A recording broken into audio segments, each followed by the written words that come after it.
Hello and welcome back to a new video. Have you ever had this issue in which you are creating a video game and you need to create a day-night cycle and you don't know how to properly map the sun with the time you have in your game? Well, no more wonders. Today we're going to see how to properly map the sun rotation with one single floating point value. We are going to use a floating point number value that's going to define time. In this case, we're going to define time as a floating point value of 24 hours. Imagine we have 23.5, which would be 11 p.m.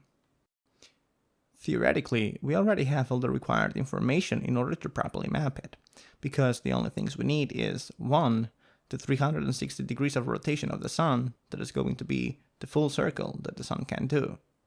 Next thing we need is the amount of hours that a full circle of the sun takes, which is equal to 24 hours, exactly what a day takes. The last thing we need is the floating point time value that we've discussed before. With all that, we can operate it.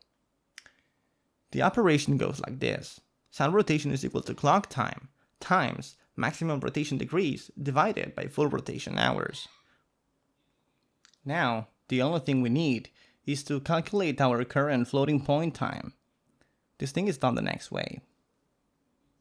Our calculated floating point time is our current hour from the timer plus our current minutes divided by 60.